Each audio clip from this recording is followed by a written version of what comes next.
Ladies and gents, welcome back. Pierre Poilievre pulling out all the stuff. It's a tongue twister. Pierre Poilievre pulling the plug on the parasitic plutocrats yesterday in debate, saying the things that you would normally be saying from your couch, yelling at the TV screen.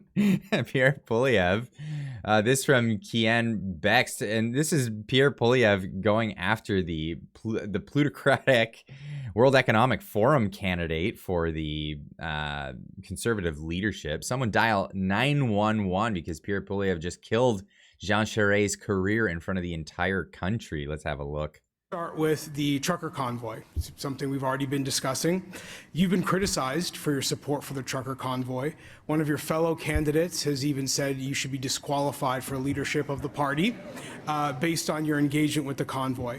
As we all know, public opinion on the trucker convoy is sharply divided.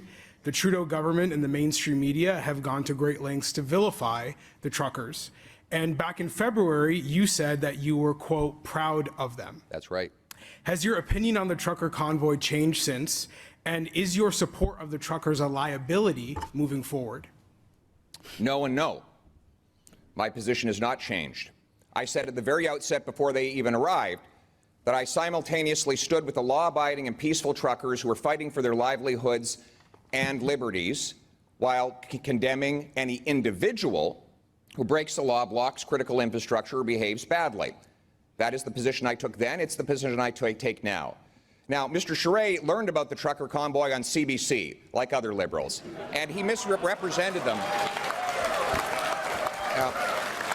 He believes that I should be censored. He believes I should be canceled from this leadership race and disqualified, in his words, because I don't share his Liberal viewpoint. That is the kind of cancel culture and censorship you would expect from Justin Trudeau, but instead we're getting it from this Liberal on this stage. Now, I want to just add a little point here. Notice Jean Charest laughing it up. This is how little these establishment characters really even care about this whole thing. They know that most people aren't watching these debates except the people who actually care and won't vote for this guy anyway. He's just a cog in the machine that is this state apparatus, this bureaucracy. So he's just laughing it up. Fuzzball over here laughing it up. And frankly, Mr. Charest, for you to talk about law and order is a little bit rich, given that your party, your Liberal Party, took $500,000 of illegal donations when you were the head of that party. The average trucker has more integrity in his pinky finger than you had in your entire scandal-plagued Liberal cabinet.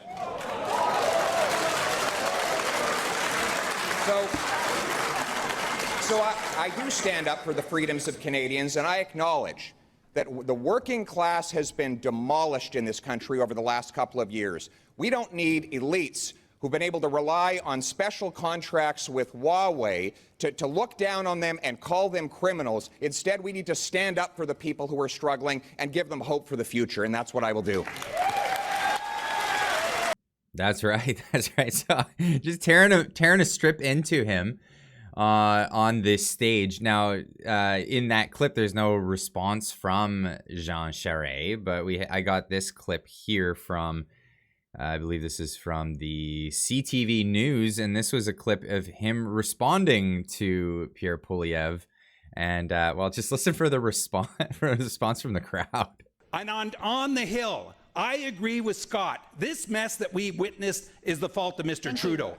But Mr. Poilievre, during that period, supported an illegal blockade. You cannot make laws and break laws and then say I will make laws for other people. I'm sorry, but that is a question of basic foundation and principles in my life. You're out of time, sir. I'm sorry, but nobody really cares what you think, Jean Charest.